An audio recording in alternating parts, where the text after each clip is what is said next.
우리 세무사의 홈페이지에서 기출문제를 다운받으실 거면 우리 그 로그인을 하셔야지 기출문제를 다운받을 수 있어요. 그럼 로그인해서 이 본인 아이디하고 비밀번호로 들어가시면 우리 시험 접수했던 사이트죠. 시험 그 접수하기 위해서 아이디 만들었던 사이트죠. 그럼 여기에서 기출문제 다운로드를 여기에 가셔서 다운로드를 받으실 수도 있고, 아니면 카페에 오신 분들은 카페에 기출문제 자료실에 전산회계 1급 있죠. 여기에서 보셔도 돼요. 그럼 92회 지금 다운받을 건데 92회가 제가 두 개가 여기 올려져 있을 건데, 우리 여기에 보시면 지금 이거하고 이거하고예요. 이게 회계 1급 시험 응시자가 너무 많아서 우리가 오전에 특별회차가 하나 더 만들어졌기 때문에 여기는 지금 두 개가 올라와 있는 거예요. 시험 시간이 틀리니까 문제가 같은 거 쓸 수가 없겠죠. 그래서 두 번 치러졌기 때문에 이렇게 나와 있고, 저는 그냥 여기에 두 개를 올려놓은 거예요. 자, 여러분 편리하신 곳에 먼저 파일을 다운 받으시고, 자, 파일 다운 받아서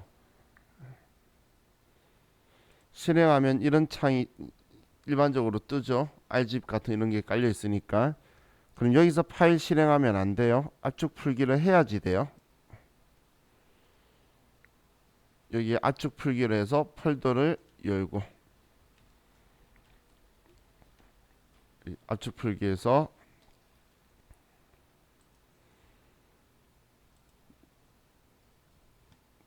세무사 아이디 생각 안 나시는 분은 그냥 카페로 가시면 회원가입 안 해도 다 다운되도록 되어 있으니까 거기로 하셔서 일단 받으세요.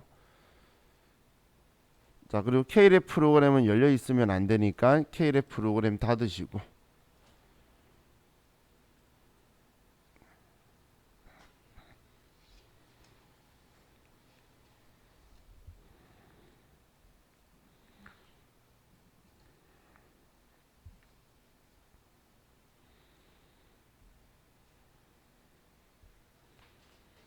92회차예요. 그리고 3교시에 더블 클릭해서 들어가면 지금 이 파일이 보이셔야 돼요.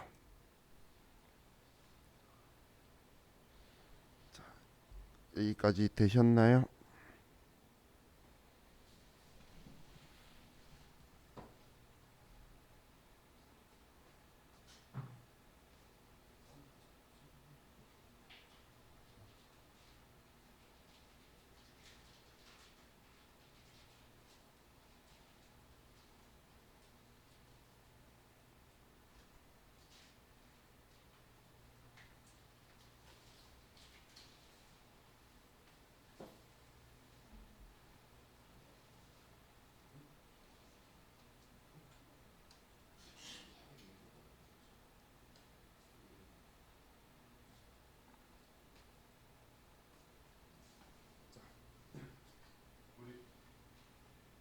시험 때에 제일 먼저 여러분한테 USB 메모리를 나눠줄 거예요.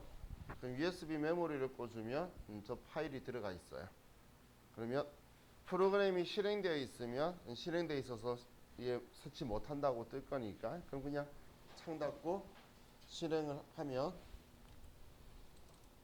이렇게 수험 번호를 쓰도록 나오게 되죠. 그럼 시험 때는 본인 수험 번호를 쓰면 되고, 자, 우리 지금 저는 연습할 때는 지금 방금 우리 압축품 폴더에 보면 설치는 이렇게라고 적혀 있는 파일이 있죠. 설치는 이렇게 적혀 있는 파일을 열면 여기에 지금 전산회계 1급에 대해서 수험 번호하고 감독관 확인 번호가 적혀 있죠. 이거 여는 거 귀찮아서 카페는 그냥 이렇게 적어 놓은 거예요. 그럼 이 수험 번호를 시험 때도 이제 이거 있으면 그때는 본인 수험 번호를 쭉 치시고 여기에 이름을 쓰시고, 자, 그러면 자, 이렇게 이제 창이 뜰 거예요. 그럼 이렇게 하고 나서 이제 시험 때에 조금 있으면 문제지를 나눠 줄 거예요. 그럼 이제 제가 드린 프린터 보시면 오른쪽 위에 A형, B형이라고 적혀 있죠. 그럼 유형을 이제 선택을 하는 거예요. 이 유형의 차이는 뭐냐면 문제는 똑같은데 시기는 완전히 똑같고 이론 문제의 순서의 차이가 있는 거예요. 이론 문제. 그럼 이론 문제의 순서의 차이가 있으니까 내가 정확하게 유형을 선택해야 내가 적은 답이랑 같이 맞도록 채점이 되겠죠. 그래서 순서의 차이가 있으니까 자 그럼 우리 아무거나 선택을 지금 하시면 되고 그리고 나서 시험 때 감독관 확인 번호를 말해주면 지금 1356이다라고 치시면 앞에 칠판에다 적어 줄 거예요. 감독관 확인 번호를. 그러면 이제 이런 메뉴가 들어가게 될 거예요. 자, 지금 이 감독관 확인 번호를 언제 알려주냐면 우리 세무이금은 12시 반에 알려주는 거고 그리고 회계이금은 3시에 알려주는 거예요. 그러면 그 전에 문제지하고 USB 메모리는 다 여러분한테 주고 설치를 시키겠죠. 그러면서 감독관 확인 번호 알려주는 게 시험 시작인 거예요. 그렇기 때문에 12시 반 시험이라고 해서 12시 반에 오시면 정각까지 오시면은 당연히 시험을 볼 수 있겠지만 본인은 시간을 날리는 거예요. 다 한 20분이나 30분 전부터 이제 USB 메모리 나눠주고 할 거니까 그럼 미리 30분 전까지 간다고 생각을 하셔야 되겠죠. 자, 그리고 시험 보는 날에 지금 이 교실도 시험장으로 지금 되어 버렸기 때문에 그래서 우리 다른 교실에서 여러분들이 공부하셔야 돼요. 그래서 우리 지금 지하철이나 이런 거 이용 안 하실 수도 있으니까 보면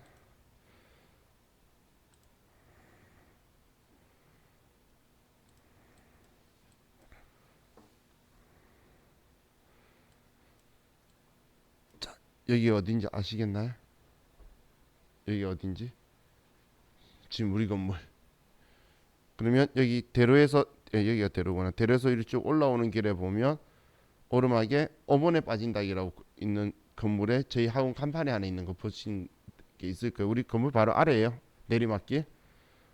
이 건물에 우리 공부할 수 있는 장소하고 제가 있을 거니까 그럼 시험 보기 오전에 만약에 집에서 공부 안 되고 하면 학원을 공부하다가 시험 보러 가실 분은 여기에 와서 공부하시다가 시험 보러 올라가시고 끝나고 나면 1시간 정도 시간이 남아요. 그럼 다시 또 내려와서 공부하시다가 올라가시면 될 거예요. 거리는 얼마 안 되는 거 아시겠죠?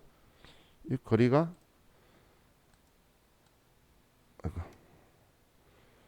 60m예요. 그죠? 그러니까 어디 오르막길 올라오시는 분은 아실 거예요. 올라오다 보면 중간에 있는데 거기 건물 오른쪽에 있는 건물이니까 거기에서 제가 강의장 몇 호실이다라고 제가 정해가지고 말씀드릴 테니까 그러면 여기서 공부하시다 왔다 갔다 하시면 돼요. 자, 그러면 이제 문제를 봅시다.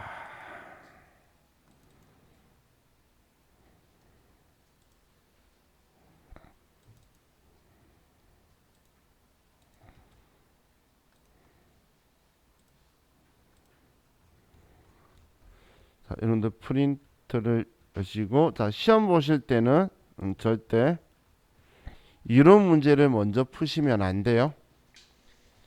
자, 이론 문제를 먼저 풀게 되면 시간이 얼마가 흘러가는지를 가늠할 수가 없어요. 그리고 이론 문제는 객관식이고 실기는 주관식이기 때문에 내가 시간이 부족하면 이론 문제는 답을 한 번으로 찍어도 4개가 맞아요. 일반적으로. 근데 정말 그래요. 가끔씩 지금 우리는 처음 시험 보시죠. 그럼 처음 시험 보는 사람은 제가 말하는 거 신경 안 쓰고 본인을 믿는데 미래에 또 시험 보면 제 말을 엄청 많이 따라요. 자, 보세요. 1번이 하나, 둘, 셋, 4개죠. 그죠? 2번이 하나, 둘, 셋이죠. 3번이 하나, 둘, 셋, 넷이죠. 4번도 하나, 둘, 셋, 4개죠. 제가 답 3개, 4개, 4개, 4개, 3개라 그랬잖아요. 그러면 한 번으로 찍으면 25% 확률로 3개고 75% 확률로 답이 4개라는 거예요. 답수는 균일하게 내고 있어요. 사지선다행인데 15문제라서 이렇게 한 번호만 되는 거니까. 그러면 우스갯소리로 내가 알겠는 문제 4개만 있어도 4개가 1, 2, 3, 4번만 아니면 난 8개 맞출 수 있는데, 그런데 내가 열심히 풀어가지고 5개 맞추는데 5개가 아는 것만이었던 사람은 쓸데없는 짓 한 거예요. 효율적으로 한 사람보다 훨씬 더 결과가 안 좋은데, 중요한 건 그 사람이 이런 규칙마저도 생각 안 했거나 무시했다는 거죠. 그렇기 때문에 시험은 내가 이런 문제는 알겠는 것만 풀고 찍는 게 훨씬 더 높은 효율이 나올 수도 있어요. 근데 그걸 어떻게 언제 선택을 하냐면, 여러분이 연습하시면서 이런 문제를 몇 개 맞추는지를 봐야 돼요. 내가 연습하는데 10개 정도 맞춘다 그러면 그냥 전부 다 풀려고 노력해도 돼요. 근데 이런 평소에 하는데 반타작밖에 안 된다 그러면 그냥 확률적으로 가시는 게 훨씬 더 효과적인 결과가 나올 수가 있어요. 자, 그럼 이론은 그래서 이따가 하는 거고, 자, 실무부터 보는데, 자, 우리 프로그램 보면 방금 우리 회계 1급으로 보던 거랑 메뉴가 똑같죠? 차이는 전혀 없어요. 그죠? 똑같죠? 차이가 있으면 아래쪽에 답안 버튼이 있는데, 이런 문제 답안 작성 버튼 누르시면 여기 번호를 쓰게 돼. 이렇게 문제지는 여러분들이 집에 가지고 갈 거예요. 문제지는 그 USB 메모리에 이제 내가 이런 문제 답 번호를 이렇게 쓰는 거예요. 그리고 우리 조회 문제 3개는 여기에다 금액을 쓰게 돼요. 뭐 2개 물어보면 칸이 2개가 마련돼 있어요. 몇 월 이렇게 적혀 있을 거니까, 이거는 언제든지 열었다가 닫았다 해도 되는 거니까, 여러분 편리할 때마다 그 문제 풀 때마다 풀다가 프로그램으로 내용 확인하는 게 편한 것들은 뭐 열었다 닫았다 하셔도 되고. 자, 오른쪽에 답안 저장이라는 버튼이 있죠. 이거는 언제든지 수시로 눌러도 돼요. 지금 우리 USB 메모리 아니라 그냥 C 드라이브에서 했기 때문에 USB 메모리 없다고 나온 거고, 이건 마지막 내가 저장 버튼 누른 게 저장 값으로 있는 거예요. 저장 값으로. 자, 우리 학원에서 하는 경우는 학원은 컴퓨터 시설이 좋아요. 그렇기 때문에 문제가 안 생기는데, 뭐 미래 여러분들이 우리 학원 말고 직업 전문 학교라든지 아니면 일반 고등학교 있죠. 그런데 가시면 여러분들 고등학교는 여러분들이 어릴 때 고등학교의 컴퓨터실의 컴퓨터 상태를 생각하시면 돼요. 조금 원활하지 않겠죠. 그리고 직업 전문 학교는 영세예요. 그래서 컴퓨터가 고장이 다운이 잘 돼요. 그러면 그 시험 때 감독관이 해주는 게 자리 이동만 시켜줄 거니까, 그러면 답안 저장은 수시로 눌러야 돼요. 근데 저희 학원은 뭐 아직 그런 적은 없지만, 그렇죠, 집 하신 분은 수시로 답안 저장 버튼을 누르시면 내가 문제 생겼을 때 마지막 저장한 모습이 그대로 불러올 수도 있고, 시험 때도 마지막 저장 버튼 누른 모습으로 제출이 될 거다라고 보시면 돼요. 자, 그럼 먼저 첫 번째 기초정보관리 문제를 보도록 할게요. 실기 쪽에, 자, 우리 4페이지 있죠. 자, 첫 번째 문제 1번은 기초정보관리 문제로, 첫 번째는 여기하고 그리고 여기에서 문제가 나와요. 여기하고 여기에서 문제가 나와요. 자, 그럼 첫 번째는 거래처 등록 메뉴에 추가 등록하라고 되어 있네요. 현영 상사를 3, 4, 2호로 유형은 동시, 뭐 사업자 등록번호 있고, 주소 입력할 때 우편 번호는 입력하지 않아도 무방함. 자, 그럼 거래처 등록으로 가서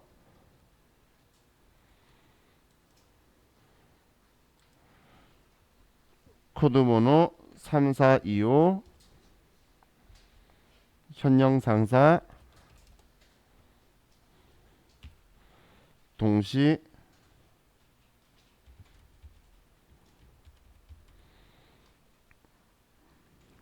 대표자.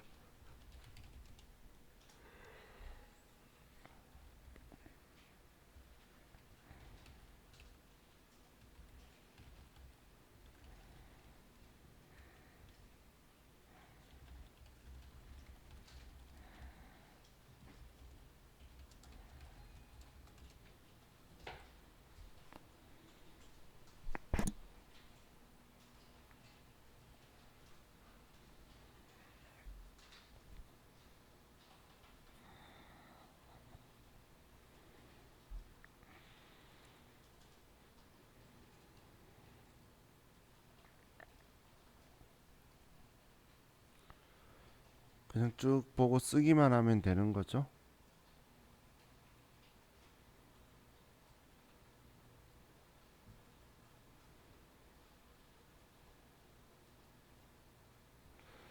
자, 다음 2번. 계정 과목 및 적요 등록 메뉴에 아래의 계정 과목에 대한 적요를 등록하시오. 자, 833번 광고 선전비, 여기에 현금 적요에 소셜 마케팅 비용 지급. 자, 그럼 계정 과목 및 적요 등록으로 가서 자, 833번 833이라고 코드 번호 치면 그 위치로 휙 날아가죠.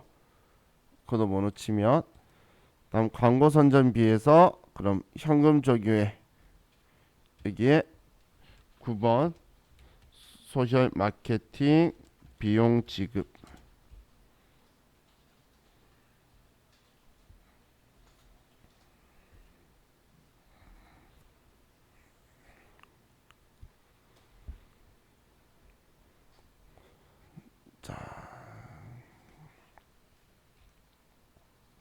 그럼 이제 얘는 끝났고, 자, 다음 3번 정기분 원가 명세서를 검토한 결과 다음과 같은 오류가 발견되었다.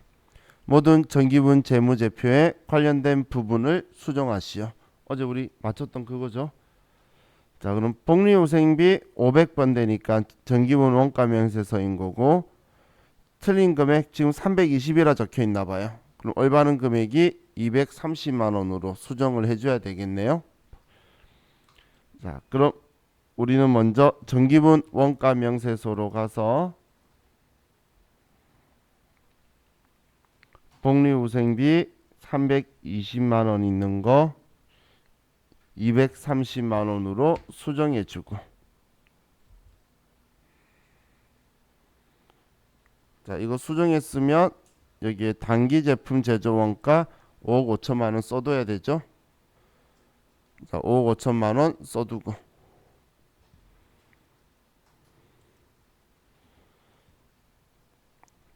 다음 정기분 손익계산서 클릭해서 자, 우리 여기 제품 매출 원가의 금액을 클릭해서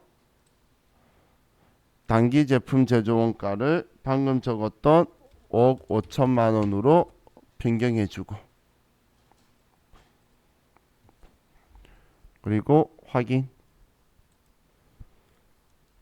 자, 그럼 이제 우리는 단기 순이익을 적어둬야 되겠죠. 그럼 단기 순이익 8,800만 원 적어 놓고,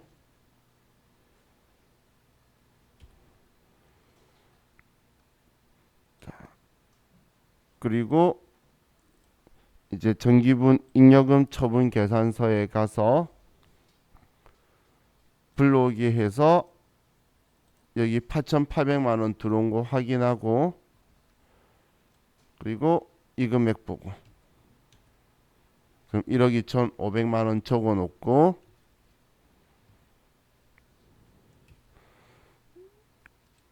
그리고 정기분 재무상태표에 가서 2월 이익잉여금 1억 2,500만 원 수정해서 대차 차익이 어느 쪽에 안 나면 정확하게 한 거죠. 그죠? 자, 어제 제가 이거 시험에 나오니까 우리 해두자는 게 지금 문제 출제위원이 얘 무진장 조예요. 그래서 문제 지금 풀어보시면 계속 나와요. 매 회차. 원래 거래처별 초기월이 번갈아 가면서 나왔는데 지금은 얘가 그냥 계속 나오고 있어요. 그래서 이거 가급적이면 원활하게 할 수 있도록, 그래서 오늘하고 내일하고 한번 연습하자라고 했었죠. 그래서 얘 꼭 기억해 두세요. 이거 시작하자마자 이거 못 맞추면 틀린 거 바로 알고 4점 나가기 때문에 시작부터 컨디션 안 좋다라고 했어요. 자, 이제 우리 문제지의 분개부터 해놓고 한 번에 입력을 할게요. 자, 7월 30일 날, 자, 회사는 임직원을 위해 국민은행에 확정급여형 퇴직연금에 가입하고 7월분 퇴직연금 1,000만 원을 보통예금에서 납입하였다. 자, 그럼 우리 분개할 때에 항상 저는 돈 주고 받은 것부터 썼죠. 그럼 우리 대변에 보통예금에서 돈이 나갔다. 그리고 1,000만 원이라는 걸 쉽게 알겠네요. 자, 그리고 차변에는 우리는 지금 확정급여형이죠.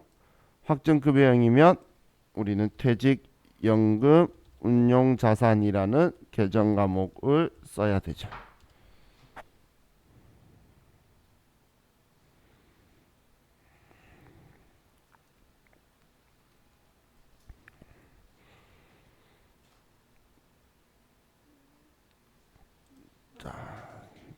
다음 8월 28일 부영상사의 파산으로 인해 단기 대여금 500만 원이 회수가 불가능하여 대손 처리하였다. 단기 대여금에 대한 대손 충당금 현재 잔액은 300만 원이며 대손세액 공제는 고려하지 않기로 한다. 자, 이번에는 우리 단기 대여금을 못 받아서 대손 처리하겠다는 거죠. 그럼 단기 대여금을 500만 원을 지워주고 대변에 단기 대여금 500만 원. 아이고, 여기다 쓰고 있어. 부영 상사 500만 원. 차변에 얘는 대손 충당금. 자, 얘는 단기 대여금에 짝지를 써야 되겠죠. 그러면 얘를 쓸 건데, 자, 원래 대손 당하면 우리가 제일 먼저 확인해야 될 게 대손 충당금 잔액인데, 단기 대여금에 대한 대손 충당금이 300만 원 있다라고 알려주고 있죠. 그럼 얘 먼저 300만 원을 끌어쓰고, 차이나는 200만 원은 대손 상각비가 아니죠. 대손 상각비는 매출 채권이죠. 얘는 기타 채권이니까 기타의 대손 상각비다.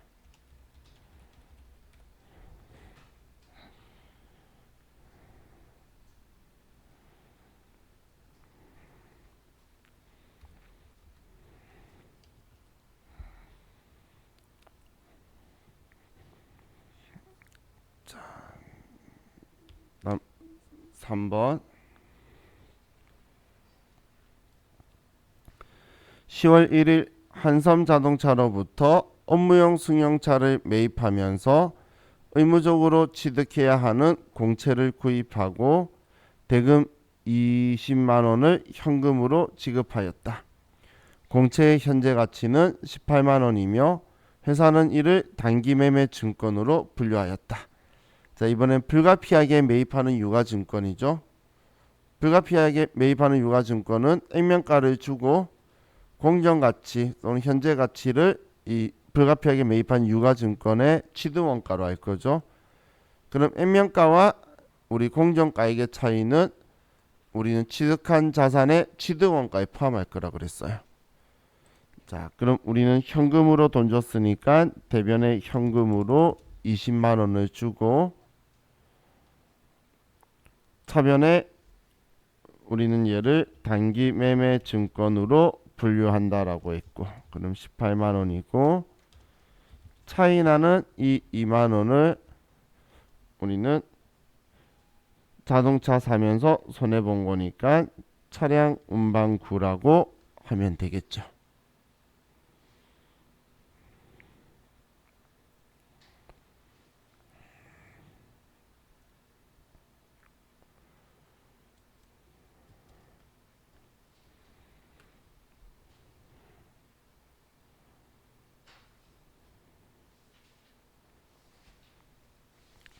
다음 10월 7일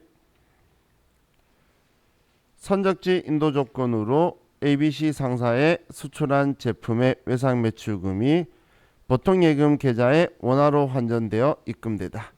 관련 환율은 다음과 같다. 자, 그럼 이번에는 우리가 외상 매출금이 보통예금으로 들어온 거예요. 결론적으로 분계는.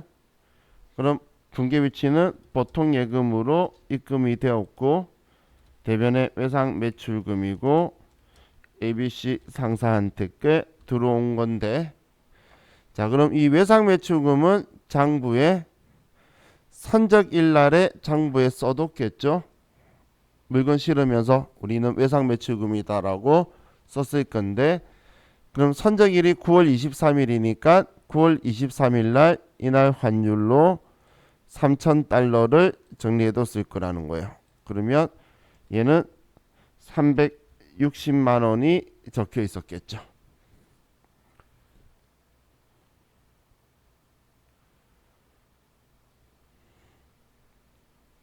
이해되셨나요? 자, 그런데 이제 오늘 우리는 돈이 들어왔고, 돈 들어온 오늘 환율은 10월 7일 날 환율이 달러당 1,400원이라는 거예요. 그럼 1,400원에 3,000달러면 오늘은 3,000달러 들어왔으니까 우리는 420만 원이 들어왔다라고 써줘야 되겠죠. 오늘 이 환율로 3,000달러 들어왔잖아. 그럼 오늘은 이 금액이 들어왔다라고 써줘야 되겠죠.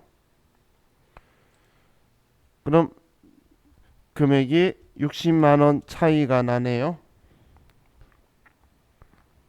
60만 원이 차이 나는 이 60만 원을 지금 우리는 이익 본 거예요? 손해 본 거예요? 이익 본 거죠. 왜냐면 내 장부에 360 받을 거 있다라고 했는데 420 들어왔잖아. 그럼 60만 원 이익 받죠. 그래서 외환차익이라고 써줘야 돼요. 외화 환산이 아니에요. 환산은 결산 때 하는 거라 그랬죠. 우리는 외환차익이다.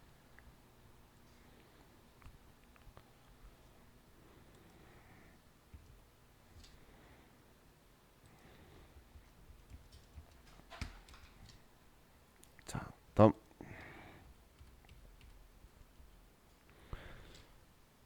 10월 21일 보통예금 계좌에서 50만 원의 이자 수익이 발생하였으며 원천징수 세액을 제외한 나머지 금액이 당사의 보통예금으로 입금되었다. 원천징수 세율은 15.4%로 가정하고 원천징수 세액은 자산으로 처리함. 자, 지금 보통예금에 돈이 들어온 거고 우리는 대변에는 이자가 들어온 거죠. 그럼 이자 수익이다. 자, 수익과 비용은 무조건 전액이니까 50만 원의 이자 수익이 되고 나는 돈 들어와야 되는데 원천징수 세율이 15.4%면 우리는 50만 원에 15.4%면 7만 7천 원이 되겠죠. 7만 7천 원 뺀 42만 3천 원만 들어왔다는 거예요. 그럼 이 7만 7천 원은 우리는 원천징수 당한 거죠. 그래서 선납세금이다. 자산 처리하래요. 선납세금이 자산이죠. 자, 원천징수 이야기 나오는데 자산 이야기 나오면 선납세금 생각하라고 했었어요.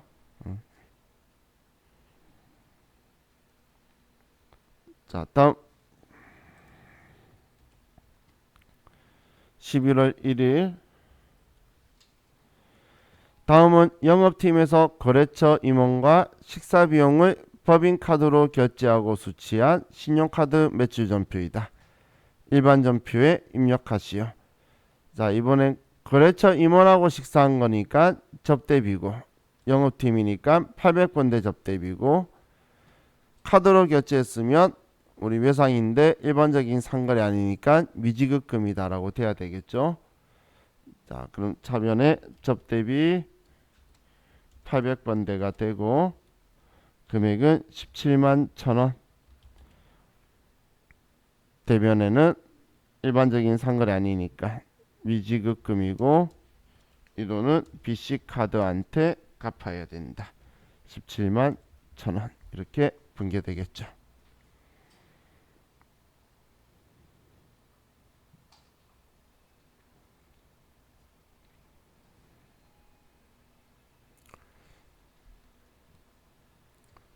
자, 시험 때도 어차피 우리 문제지는 가져갈 거니까 직접 문제지에다 이렇게 분개하시면 되고 그런데 자, 우리가 여러분들이 시험 이 문제를 풀어보면서 속도를 조금 보셔야 되는 게, 여유 없으신 분들은 이제 이거 보고 입력할 때에 문제 읽고 입력할 시간 없어요.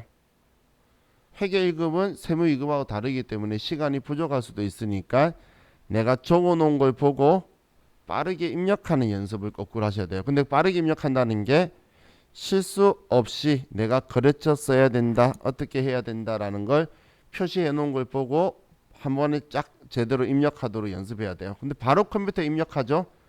그러면 추후에 내가 뭐 잘못됐는지 절대 못 찾아요. 다시는 안 본다는 각오가 있으면 그냥 바로 컴퓨터에 분개하시면 돼요, 시험 때. 근데 그게 아니면 여기 적어놓고 문제 다 푼 후에 시간이 조금이라도 허용되거나 모르겠다, 다른 문제는, 그러면 얘 했던 거 한번 검토해 보려면 종이에다가 쓰시고 나서 한 번에 입력하고, 난 죽어도 그럴 시간도 없고 그러기 싫다, 그냥 한 번에 운명 걸겠다면 바로 컴퓨터에 써버리는 거예요. 자, 그럼 지금 입력하실 때는 문제 읽지 말고 내가 적어놓은 것만 보고 입력하는 걸로 한번 연습해 보세요. 바로 자, 일반 전표에다가 방금 6개 바로 입력할게요.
다음 문제 푸실 때는 이제 메인 매출 전표인데, 이 메인 매출 전표를 푸실 때는 먼저 시험에서 함정에 안 빠지도록 과세 유형부터 먼저 찾을 거예요.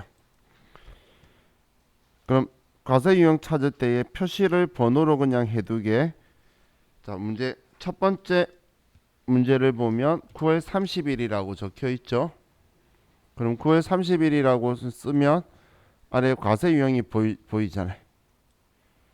그죠? 그럼 지금 여기에서 우리가 힌트할 수 있는 글자들도 있죠. 무증빙이다, 계산서다, 뭐 다 적혀 있으니까 이걸 이용하게 아래 번호만 적어 놓게 해서 과세 유형만 먼저 찾을게요. 자, 그럼 과세 유형은 증빙을 위주로 먼저 찾는 거죠. 그래서 첫 번째 9월 30일 날 우리는 전자세금계산서를 아래와 같이 발급하고라고 적혀 있죠. 자, 그럼 세금계산서 발행을 하면 우리는 과세 유형은 11번 매출과세가 되겠죠. 그죠? 그러면 11번이다라고 적어 놓는 거예요. 11번이다라고. 다음 두 번째 10월 28일 날 전자세금계산서를 수취하였으며라고 적혀 있죠. 세금계산서 받은 경우에만 불공제 사유를 볼 건데 개별 소비세 대상 자동차를 구입한 거니까 우리는 비용음용 소형 승용차 구입 유지 임차에 걸렸죠. 그래서 54번 불공이 되게 되겠죠.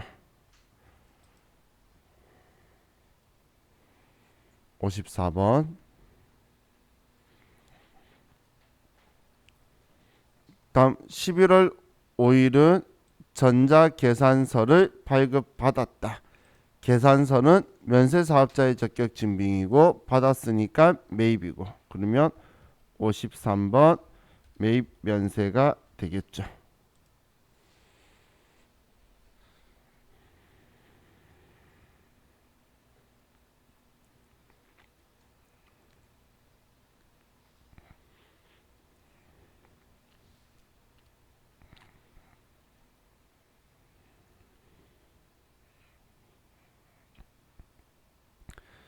다음 11월 12일.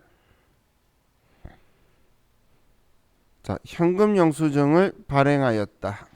그럼 현금 영수증 발행했으면 매출 현금 영수증인데 부가가치세가 포함이라고 적혀 있죠.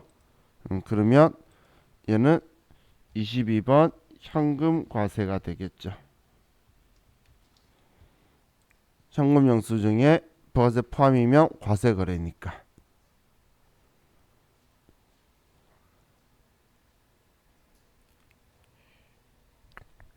다음 12월 12일 법인카드인 하나카드로 결제하였다. 그럼 카드 매입이고, 자, 우린 부가가치세 포함이라고도 적혀 있고 문제에서 카드 매입에 대한 부가가치세 매입세 공제 요건을 충족한대요. 그러면 57번 카드 과세란 이야기죠. 57번 카과.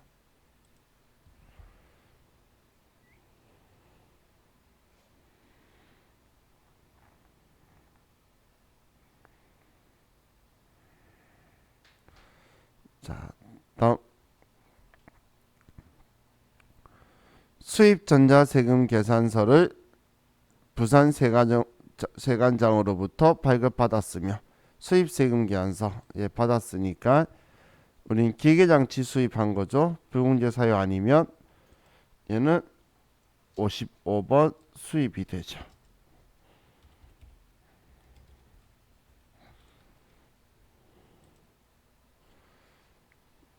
자, 이렇게 항상 메인 매출 전표는 여러분들이 과세 유형을 먼저 찾고 그리고 입력을 바로바로 하는 거예요. 자, 우리 메인 매출 전표는 우리 좀 쉬었다가 또 입력하도록 할게요. 쉬었다 합시다. 자, 첫 번째 9월 30일 거를 보면 영광패션의 제품 판매하고 전자세금 계산서를 아래와 같이 발급하고 대금 수령은 보통 예금 3천만 원, 나머지는 어음으로 수취하였다. 자, 세금 계산서고 지금 아래는 현금이라고 적혀 있지만 우리는 보통 예금 받은 것도 현금에 들어가 있다라고 했죠. 이번에는 대금 받는 거를 보통 예금 3천, 나머지 2,500은 어음으로 받았네요. 자, 그럼 우리 메인 매출 전표로 가서 먼저 11번이라고 적어놨던 건 더 이상 문제 때문에 현혹되지 말고 그냥 바로 11번 쓰고, 자, 의류를 샀고 1000개 5만원, 거래처는 공급받는 자는 영광패션이고 바로바로 쓸게요. 전자 입력이고 분계는 호나. 우리는 제품 매출한 거 맞죠? 그럼 차면에 돈 받는데 보통 예금으로 3천만 원 받고 나머지는 어음 받았어요. 일반적인 상거래죠. 그래서 받을 어음이다라고 이렇게 써주면 되겠네요.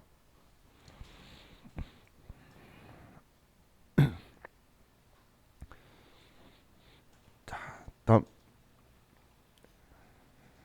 2번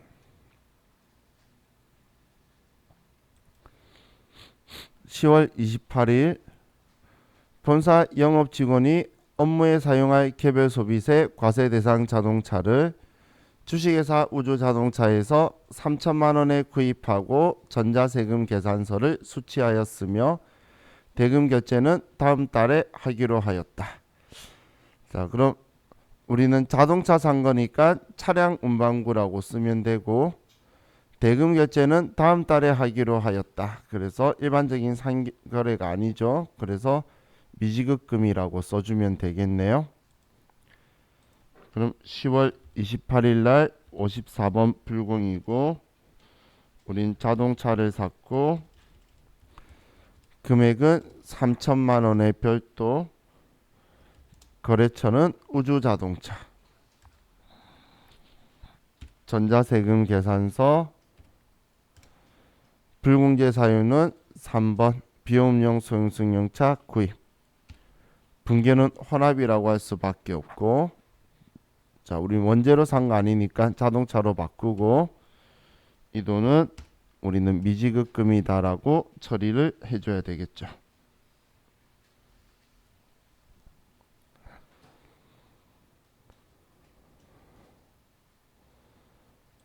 자, 다음 11월 5일 서석 컨설팅에서 영업부 직원들의 회계 업무 향상 교육을 실시하고 강사료 55만 원에 대한 전자계산서를 발급받았다. 강사료는 11월 2일에 지급한 계약금 10만 원을 차감한 잔액을 1개월 후에 지급하기로 하였다. 단 계약금은 선급금 계정으로 처리하였음. 자, 그럼 먼저 우리 직원들 교육시킨 거고 영업부 직원이니까 800번대의 교육훈련비가 될 거고 돈은 11월 2일 날 10만 원 계약금 준 거는 여기 선급금 계정으로 처리했다고 되어 있죠.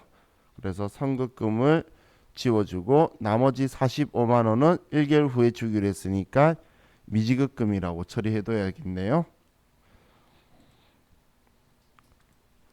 자, 그럼 11월 5일 날 계산서 받은 거 53번 메인 면세고 우리는 강사료를 지급했고 금액은 55만 원.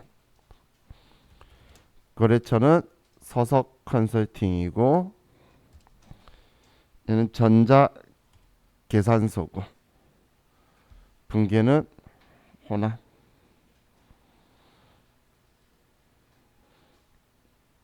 자, 우리가 산 건 원재료가 아니고 교육훈련비. 자, 영업부 직원 거 800번 되고 대변에 과거에 줬던 선급금 10만 원 지우고 나머지는 일반적인 상거래 아닌데 1개월 후니까 미지급금이다라고 처리해주면 되겠네요.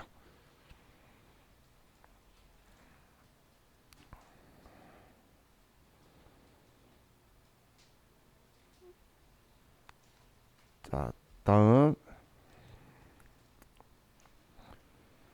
11월 10일 비사업자인 박사원에게 제품을 사업 220만 원에 판매하였다. 대금은 현금 받고 현금 영수증을 발행하였다.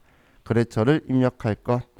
자, 그럼 11월 10일 날 22번 현금 과세고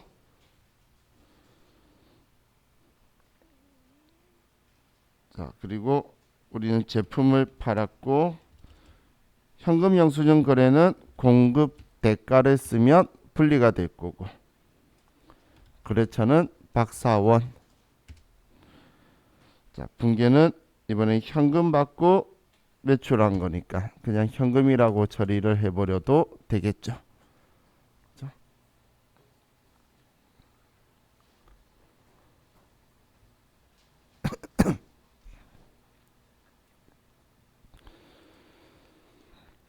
자, 다음 12월 12일 생산부문 근로자들의 성탄절 선물로 하나로마트에서 종합선물 세트를 11만 원에 구입하고 법인카드인 하나카드로 결제하였다. 카드 매입에 대한 부가가치세 매입세 공제 요건은 충족함.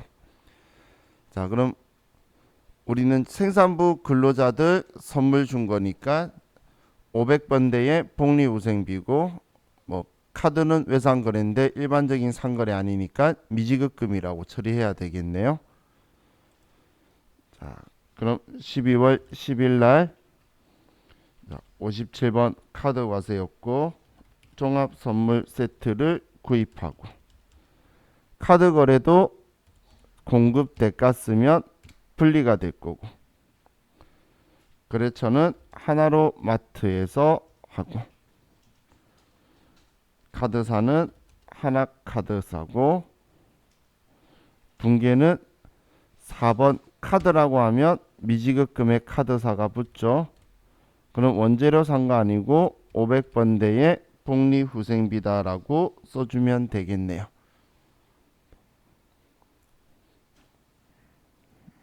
자, 이렇게 써주면 되겠죠.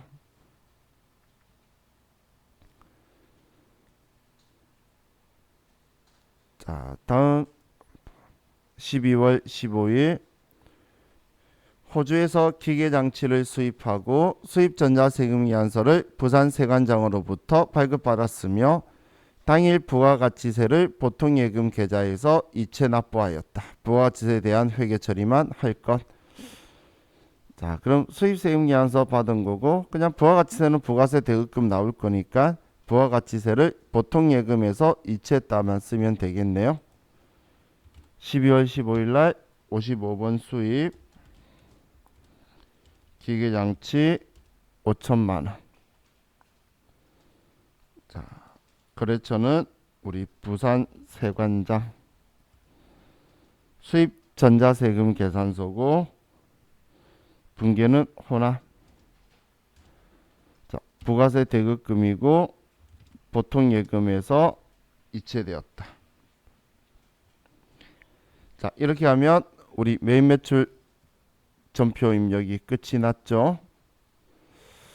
자, 다음 문제 4번은 오류 수정 문제인데 오류 수정 문제는 계정 과목 틀린 거를 수정하는 게 있고 메인 매출 전표 써야 될 걸 일반 전표 쓰는 경우도 있고 과세 유형이 메인 매출 전표에서 틀리거나 과세 표준이 틀린 것들 이런 형태들이 나와요.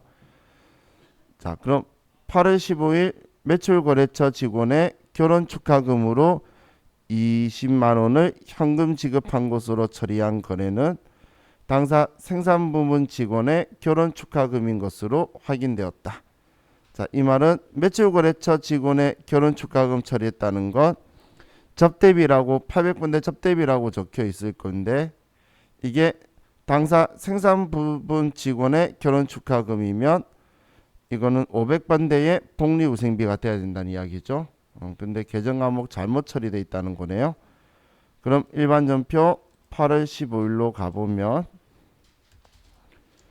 우리는 800번대 접대비 현금으로 나간 게 보이죠.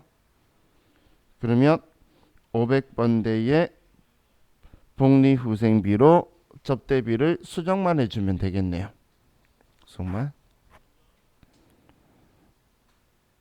자, 다음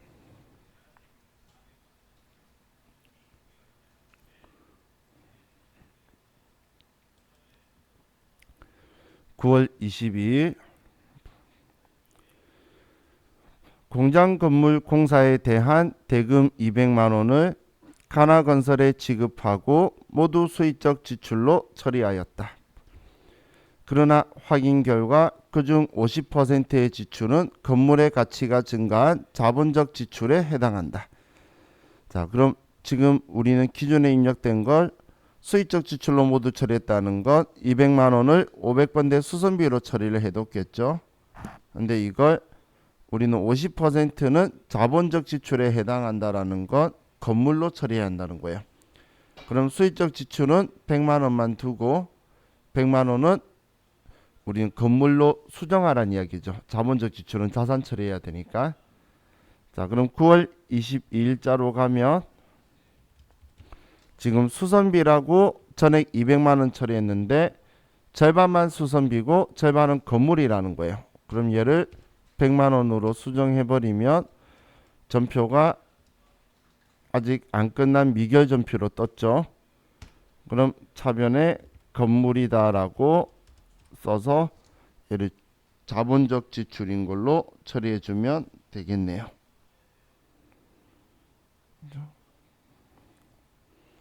자, 이렇게 하면 이제 일반 전표 입력 끝이 났고,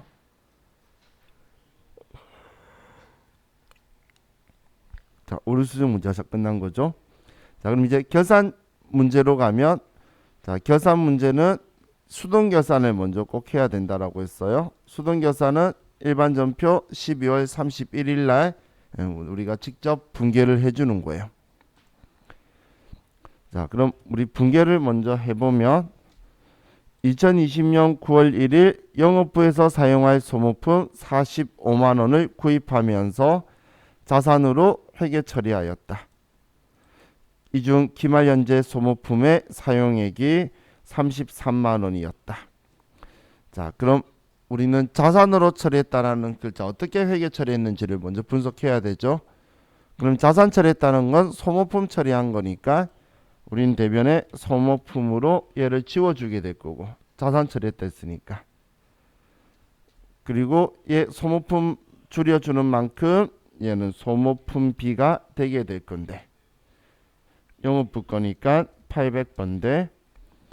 그럼 우리는 자산 45만원치 있다라고 했는데 33만원치 사용해 버렸으면 33만원치를 줄여줘야 되겠죠. 그래서 33만원을 줄여주고 소모품비 33만원이다 이렇게 처리해 주면 되겠네요.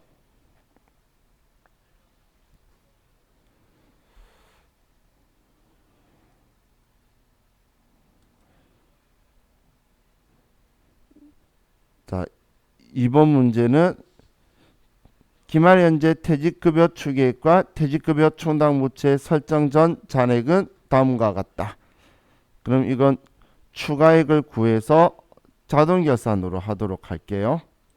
자, 그럼 보면 생산부 거는 지금 추계액이 2000인데 충당부채 잔액이 1500이면 500만원만 추가해 주면 되고, 관리직 직원은 우리는 2000만원 추계액인데 1400만원이면 우리는 600만원만 추가를 해주면 되겠네요. 그죠? 얘 둘이 차이. 얘 둘이의 차이.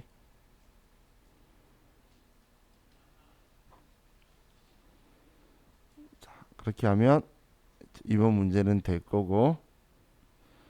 자, 다음 3번. 결산일 현재 생산부서가 보유하고 있는 유형자산은 다음과 같다. 자, 이 감가상각을 하라는 거죠. 자, 기계장치가 취득원가 4천만원, 잔존가치 영원, 내용연수 5년, 정해법이다.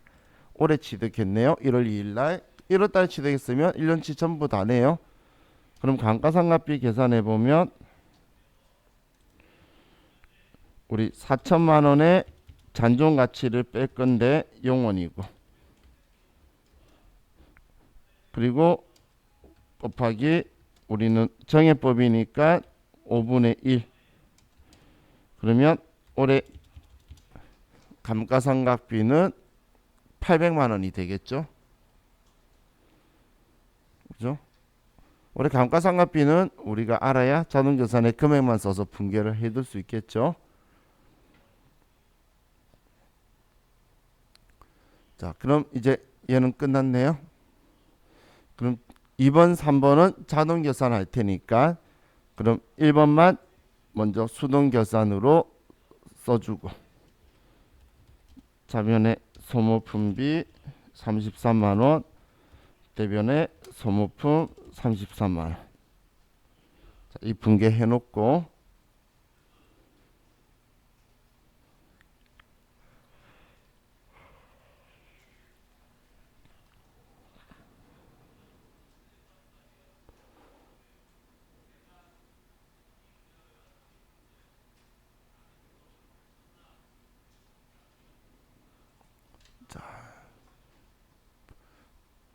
분계 끝났으면 이제 결산 자료 입력으로 가서 엔터 치고 자, 방금 퇴직급여 추계한 것에서 먼저 생산지 거는 매출 원가 아래쪽 노무비의 임금 아래에 있는 퇴직급여 전입에 여기에 500번대 퇴직급여로 분계해 줄 거. 얘는 금액 500만 원이고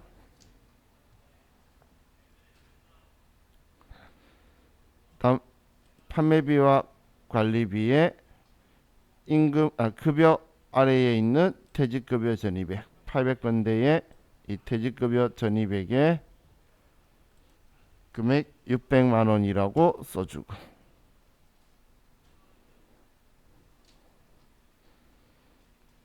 다음 우리는 감가상각비는 방금 기계장치는 생산부서가 보유하고 있다 되니까 생산부 거죠. 그럼 위쪽에 매출원가 아래쪽에 있는 일반 감가상각비 앞에 보시면 500번대로 비용 처리할 거라는 거예요.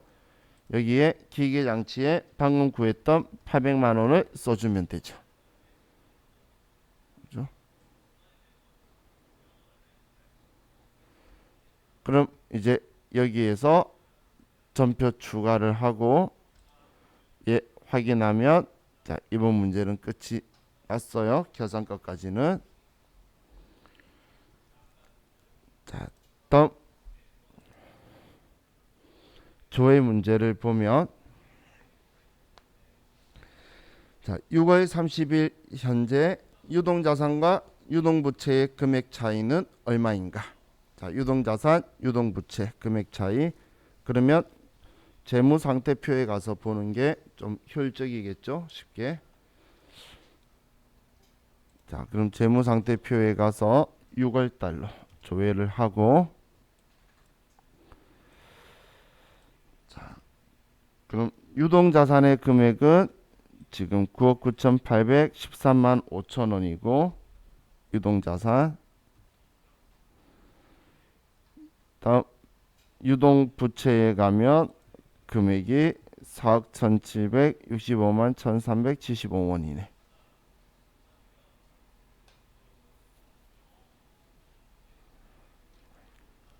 그럼 이 금액이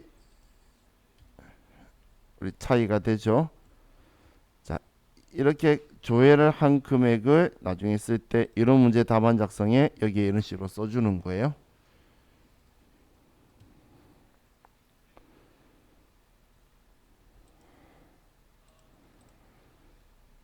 다음 2번 제1기 부가가치세 예정신고 기간에 신용카드 매출전표 수령금액 합계표란의 일반 매입세액은 얼마인가?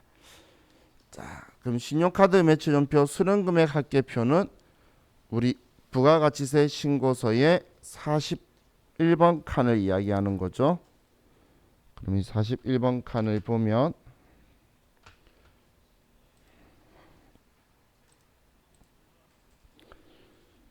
기간 1월부터 3월에 41번 칸에 물어본 게 세액, 일반 매입 세액을 물어봤으니까 이번엔 답이 15,000원이 되겠죠.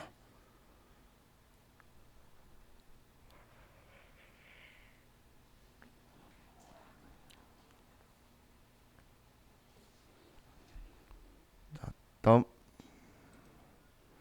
3번 1기 부가가치세 예정신고 기간에 세금계산서 수취분 중 고정자산의 매입세액은 얼마인가? 세금계산서 수취분 중 고정자산 매입세. 그러면 지금 열려있는 부가신고서에서 세금계산서 수취한 고정자산 매입 이걸 물어보고 있죠. 답은 세액 물어봤죠. 답은 420만 원이다.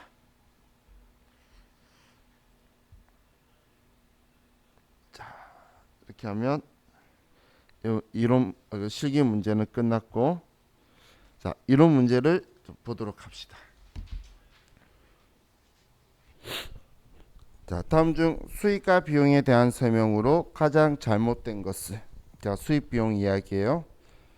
1번 관련 수익과 직접적인 인과관계를 파악할 수 있는 비용은 해당 기간에 합리적이고 체계적인 배분을 하여 비용으로 인식한다. 수익하고 직접적인 인과관계를 파악할 수 있으면 거기에 대응되도록 해야 되지, 합리적으로 비용화시키는 감가상각처럼 그렇게 나눠서 하는 거 아니죠. 그렇기 때문에 1번은 틀렸네요. 자, 2번 수익은 특정 회계 기간 동안에 발생한 경제적 효익의 증가로서 지분 참여자에 대한 출연과 관련된 것은 제외한다. 자, 수익은 우리가 경제적 효익에 대한 증가인데 지분 참여자에 대한 출연이라는 건 투자받은 돈을 이야기하는 거예요. 그럼 투자받은 돈은 당연히 수익이 아니죠. 그걸 제외한 게 우리는 수익이라는 거니까 2번은 맞고, 3번의 수익이란 기업의 경영활동과 관련된 재화의 판매 또는 용역의 제공 등에 대한 대가로 발생하는 자산의 유입 또는 부채의 감소이다. 우리 수익은 우리 회사의 경제활동에서 대가로 받았을 때에 자산이 들어오거나 아니면 빚을 갚는 부채 감소되는 게 대변의 자산의 수익하고 수익에 발생하고 서로 연결이 되는 거죠. 그래서 3번 맞고, 4번 수익은 자산의 증가나 부채의 감소와 관련하여 미래 경제적 효익이 증가하고 이를 신뢰성 있게 측정할 수 있을 때에 인식한다. 이게 우리 수익의 요건이죠. 그 금액을 신뢰성 있게 측정할 수 있고 미래의 경제적 효익이 우리 기업에 유입될 가능성이 매우 높을 때. 자, 그래서 틀린 답은 1번이네요. 자, 다음 2번. 단기 시세 차익을 목적으로 상장된 주식회사 세무의 주식을 2019년도에 취득하여 아래와 같이 보유하고 있는 주식회사 회계의 2020년도 손익계산서상 인식할 영업외 수익 및 영업외 비용은 각각 얼마인가? 자, 보면 2019년 12월 31일 현재 주식회사 세무의 주식 1000주를 보유하고 있고 주당 공정가치는 5,000원이다. 그럼 우리 500만 원이라고 평가를 해뒀겠네요. 자, 2020년 10월 12일 주식회사 세무의 주식 500주를 주당 4,900원에 처분하고 현금을 받다. 자, 그럼 우리는 우리 500주 절반을 팔았죠. 그러면 10월 12일 날 대변에 단기 매매 증권 500만 원치, 250만 원 절반이니까 절반인 250만 원치를 지우고 차변에 돈을 받는데 4,900원에 500주면은 우리는 245만 원이 되죠. 그럼 차이 나는 이 5만 원만큼은 단기 매매 증권 처분 손실이다라고 해서 영업외 비용으로 처리를 하겠네요. 자, 그랬다가 12월 31일 날 이제 남아 있는 것 절반인 500주 250만 원치인데 주식회사 세무 주식 500주를 보유하고 있고 주당 공정 가치는 5,100원이다. 그럼 전기 말에 5,000원 만들어 둔 거였는데 5,100원이 되면 100원이 증가했죠. 500주가 100원 증가했으니까 5만 원만큼 차변의 단기 매매 증권 5만 원이 증가를 하고 대변의 단기 매매 증권 평가이익 5만 원이다. 이렇게 분개가 되겠네요. 이 단기 매매 증권 평가이익도 영업외 수익이죠. 그럼 영업외 비용, 영업외 수익이 둘 다 5만 원인 답이 4번이 답이 되겠네요.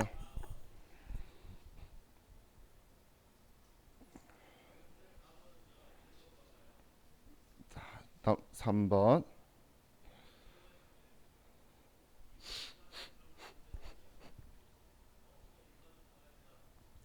다음 중 재고자산으로 분류되는 경우는 1번 제조업을 운영하는 회사가 공장 이전 목적으로 보유 중인 토지. 자, 공장 이전 목적으로 보유 중인 토지는 우리는 공장으로 쓸 거니까 유형자산이죠. 두 번째, 도매업을 운영하는 회사가 판매 목적으로 보유하는 상품. 판매 목적 보유하는 상품은 재고자산이고, 2번 재고자산 분류된 거 맞죠? 3번에 부동산 매매업을 운영하는 회사가 장기 시세 차익 목적으로 보유하는 유가증권. 부동산 매매업 하는 회사가 유가증권 가지고 있으면 영업활동 관련 없으니까 투자자산이 되겠죠.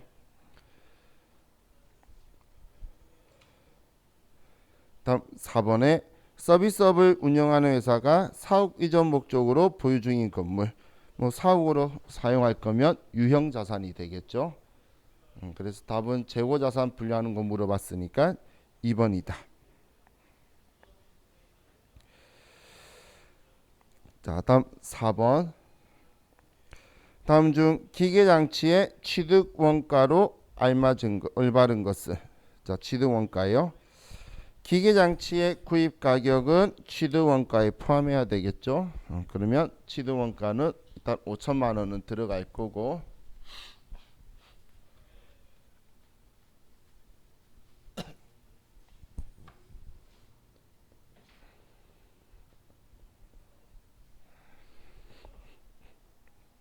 다음 기계장치 구입 시 운송 비용, 우리 취득 시점 이전에 들어간 비용이죠. 그러면 200만 원도 취득 원가에 포함될 거고.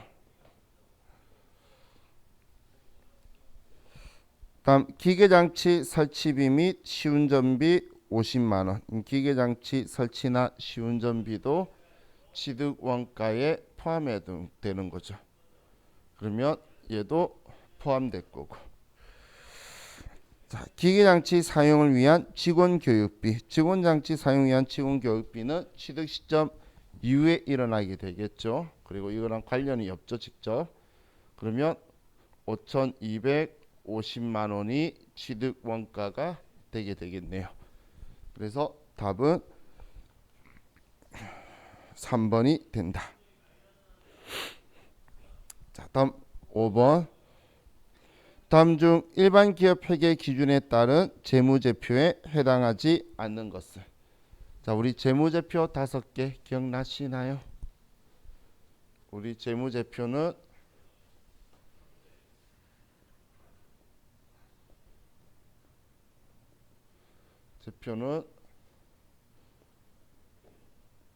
재무상태표,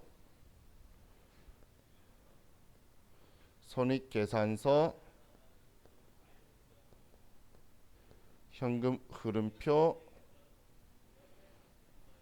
자본 변동표, 그리고 주소, 이렇게 5가지로 되어 있죠. 자, 그럼 문제에서 1번 재무상태표 맞고, 2번 손익계산서 맞고, 3번 주소 맞고, 4번 시산표. 시산표는 장부죠. 우리 합계장리 시산표 하던 그 시산표잖아요. 그래서 얘는 장부지 재무제표가 아니죠. 장부하고 재무제표는 완전 다른 거예요. 외부 이용자한테 우리 거래처 원장 이런 거 왜 보여줘? 거래처 외상 대금 얼마 있다 이런 거 맞죠? 그래서 자, 얘가 재무제표죠. 그래서 4번은 틀렸네요. 자, 6번. 다음 중 재무제표상 자산의 차감 항목으로 표시되지 않는 거래는. 자, 자산의 차감 항목인데 첫 번째 퇴직급여 충당부채. 퇴직급여 충당부채는 비유동 부채죠. 얘는 자산의 차감이 아니고 그냥 부채라서 대변에 있는 계정이에요. 그래서 1번은 부채고, 2번 감가상각누계. 감가상각누계액은 유형자산의 차감 계정으로 달고 있는 거였죠. 그래서 얘는 차감 계정 맞고, 3번의 대손충당금. 대손충당금은 채권의 차감 계정으로 달고 있는 거였죠. 그래서 얘도 맞고, 4번의 재고자산 평가충당금. 재고자산 평가충당금은 재고자산의 차감 계정으로 쓰고 있는 거였죠. 그래서 2, 3, 4번은 다 자산의 차감 계정들이고 매출채권도 자산이니까. 그래서 1번 퇴직급여 충당부채만 비유동 부채라서 틀린 거네요. 전부 다 대변에 있는 자기 자리를 장부상 가지고 있는 계정 과목인 건 맞아요.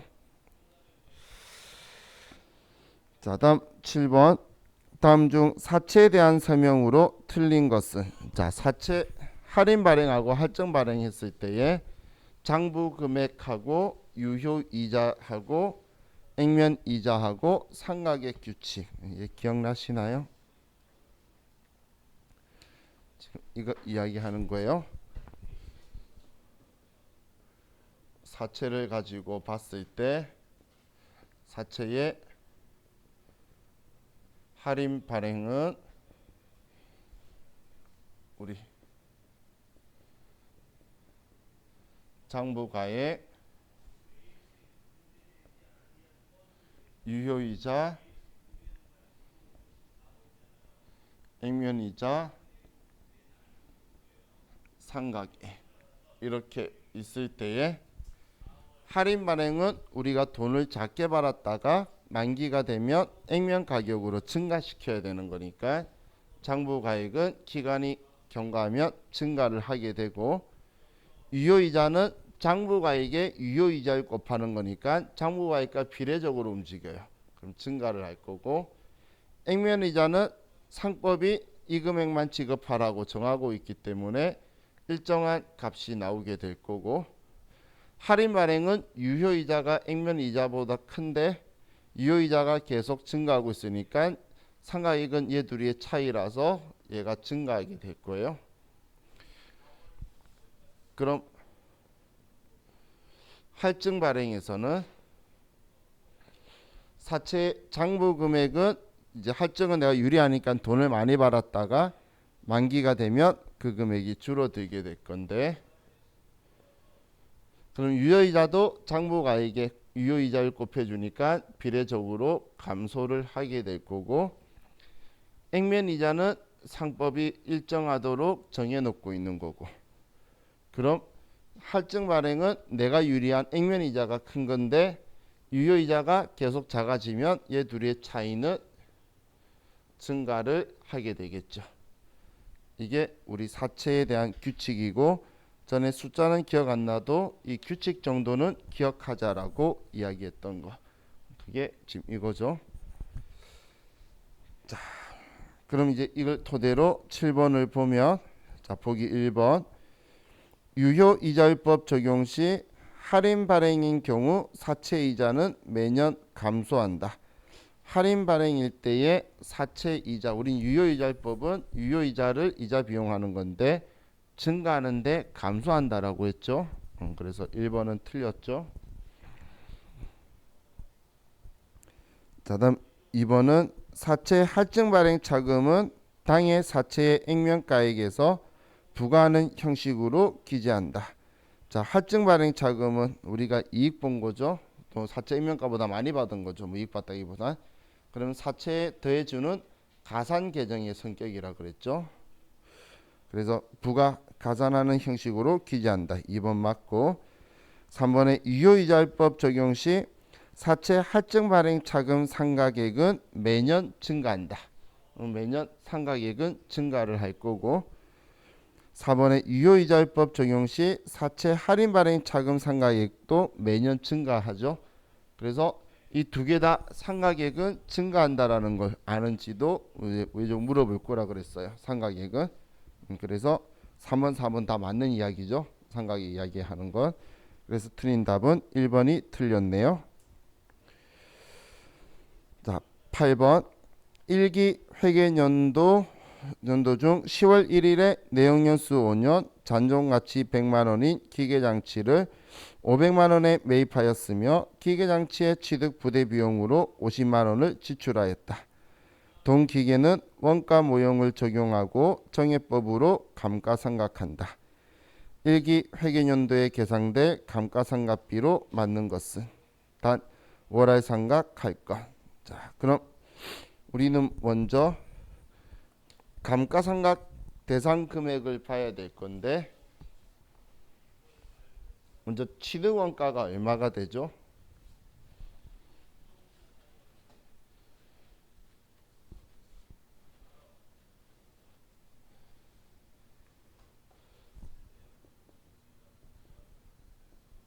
취득원가가 우리 500만 원에 샀고 취득 시 부대 비용 50만 원 있고, 그러면 500만 원에 50만 원을 더해 줘야 되죠. 50만 원을. 자, 그리고 잔존가액은 100만 원이고,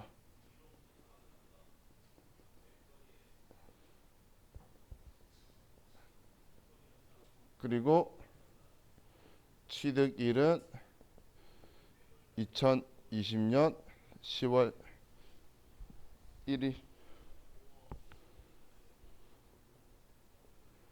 내용 연수는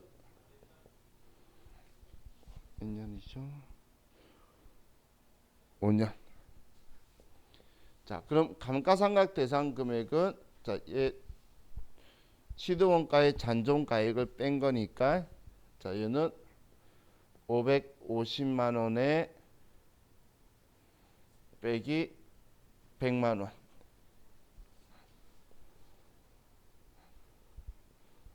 자, 그럼 여기에 내용연수 5년이니까 5분의 1. 그리고 올해는 10월, 11월, 12월 세 달만 하니까 12분의 3. 이렇게 하면 올해 감가상각비가 나오겠죠. 정액법이니까. 그럼 450만 원을 5로 나누면 90만 원이 될 거고, 90만 원을 곱하기 3 나누기 12를 하면 얘는 22만 5천 원이 나오게 되네요. 그래서 답은 22만 5천 원이다. 3번. 자, 다음 9번. 갑사의 제품 A와 제품 B에 대한 제조 원가 자료는 다음과 같다. 실제 개별 원가 계산 방법에 따라 기계 시간을 기준으로 제조 간접비를 배부하였을 때 제품 A의 제조 원가는 얼마인가? 자, 그럼 제조 간접비를 배부를 할 건데, 자, 총 제조 간접비는 300만 원이죠. 그럼 총 제조 간접비 300만 원인데, 자, 배부 기준 뭘로 잡았죠? 배부 기준 확인하면 얘는 기계 시간을 배부 기준으로 잡았죠. 그럼 기계 시간 배부 기준 잡았으니까 우리는 총 기계 시간으로 나누면 배부율이 나오겠네요. 그러면 300만 원을 1000으로 나누면 배부율은 3000이 되고, 그럼 배부율에다가 실제 조업도 곱할 건데, 물어본 건 A를 물어봤죠. 그러면 600시간. 600시간 하면 180만 원이죠. 지금은 사실 두 개가 있어서 비율로 우리는 6대 4로 나누면 돼요. 두 개 전부 다 보여주니까. 전부 다 안 보여주면 꼭 이렇게 해야 되는 건데. 그럼 지금 얘가 제조 간접비죠. 제조 간접비인데 지금 질문한 거는 총 제조 원가를 물어본 거니까 직접 재료비, 직접 노무비를 더해줘야 되겠죠. 그럼 A의 직접 재료비, 직접 노무비는 700만 원에 400만 원 하면 얘는 1280만 원이 제조 원가가 되겠네요. 그래서 답은 3번이 답이 된다. 그죠?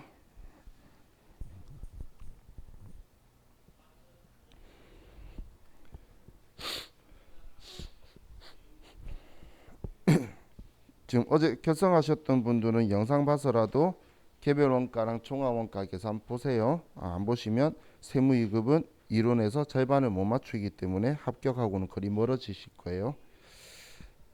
이론에 5문제가 나오는데 어제 수업했던 내용이 2-3문제 나올 거예요. 자, 10번. 다음 중 원가 행태에 따른 분류에 해당하지 않는 것은. 자, 원가 행태에 따른 분류는 우리가 처음 했던 게 변동원가, 고정원가, 준변동원가, 중고정원가. 그게 원가 행태에 따른 분류였죠. 그럼 우리 보기 4번에 있는 매몰 원가는 우리 의사결정에 따른 분류를 하면서 우리는 매몰 원가, 기회 원가, 회피 가능 원가 이런 것들을 이야기했었어요. 그래서 4번이 틀리죠. 자, 다음 11번. 주식회사 동영은 올해 초 사업을 개시하였다. 다음 자료에 의해 단기의 매출 원가를 구하시오. 자, 그럼 매출 원가 구하는 건데 올해 사업을 개시했다라는 말은 기초는 없다라는 이야기예요. 올해 사업 개시했단 말은.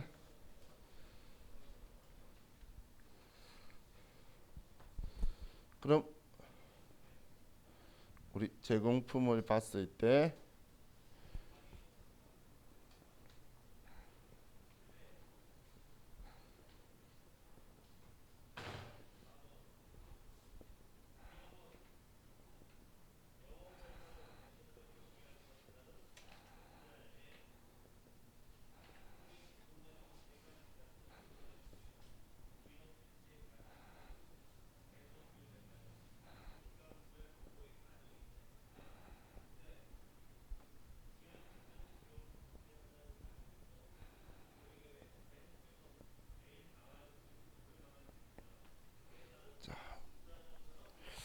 여기에서 기본 원가를 50만 원 줬네요. 얘들이 합친 게 기본 원가죠. 그럼 이 기본 원가가 50만 원이라고 줬고 그 아래에 제조 간접 원가가 30만 원이라고 줬고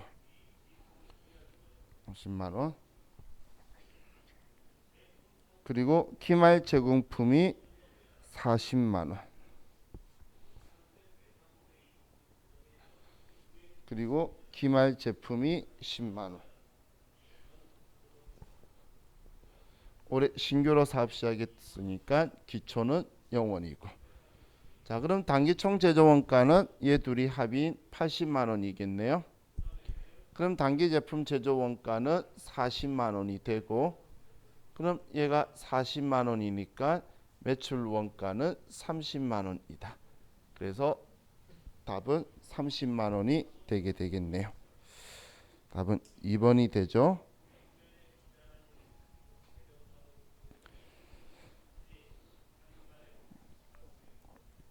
자, 12번에 다음 중 제조원가 명세서에 포함되는 항목만으로 짝지어진 것을.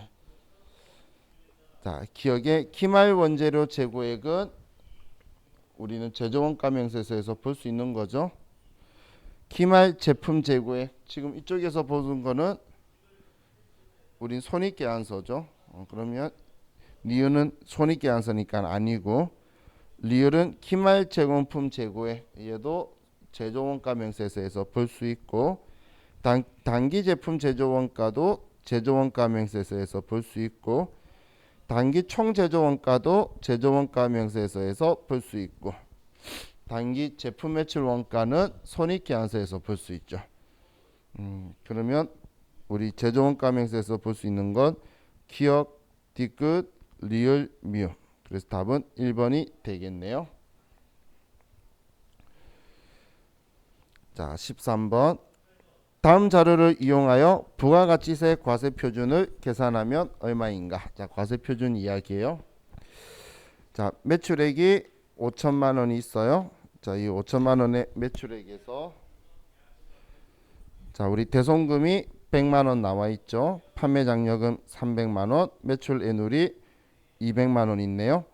자, 그럼 우리가 과세표준 공부를 할 때 과세표준에서 과세표준에 포함하는 거, 포함하지 않는 거, 공제하지 않는 것, 이렇게 세 가지를 봤었는데, 자, 그럼 거기에서 우리가 공제하지 않는 거에 대송금, 판매장려금, 하자보증금 세 개 기억하자라고 했죠. 그럼 거기에서 봤던 대송금, 판매장려금 이 두 개가 있네요. 그럼 얘는 빼지 않고 그대로 두는 거니까 신경 안 써도 되겠죠. 그럼 매출 애누리는 제가 우리가 깎아준 거니까 과세표준에 들어가면 안 된다고 했죠. 그럼 200만 원 빼면 4,800만 원이 되어서 2번이 되게 되겠네요. 자, 다음 14번. 다음 중 부가가치세 과세 대상 거래에 해당하지 않는 것을. 자, 부가가치세 과세 거래라고 하면서 제가 세 개 이야기한 게 우리는 재화의 공급, 용역의 공급, 재화의 수입이라고 했죠. 그럼 용역의 수입은 현실적으로 좀 과세하기가 부적합하기 때문에 세법전에 명시 안 하고 있다라고 했어요. 그래서 답은 4번이 되겠죠. 자, 다음 15번. 다음은 사업자 등록 신청에 대한 설명이다. 빈칸에 들어갈 일수는 며칠인가? 부가가치세법상 사업자 등록을 신청하기 전에 매입세액은 매출세액에서 공제하지 않는다. 다만 공급 시기가 속하는 과세기간이 끝난 후 20일 이내에 사업자 등록 신청을 할 경우 등록 신청일부터 공급 시기가 속하는 과세기간 기산일까지 역산한 기간 내의 매입세액은 매출세액에서 공제할 수 있다. 우리는 과세기간 종료로부터 20일 이내에 등록을 하면 매입세액 공제는 해준다라고 했죠. 그래서 답은 20일이네요. 자, 부가가치세에서 사업자 등록하고 관련된 거는 전부 다 20일 라임이었어요. 그래서 우리 주사업장 총괄납부 제도라든지 사업자 단위 과세 제도도 과세기간 종료일 20일 이전에 해야 되고, 사업자 등록 신청도 사업개시일로부터 20일 이내에 해야 되고, 이런 것들 전부 다 등록하고 관련된 거는 20일 라임으로 써서 우리를 좀 편리하게 해주려고 하니까 여러분도 그걸 맞춰서 기억을 하시면 될 거예요. 자, 우리 이번 시간 여기까지 하고 좀 쉬었다가 또 다음 이제 특별 회차를 볼게요. 쉬었다 합시다.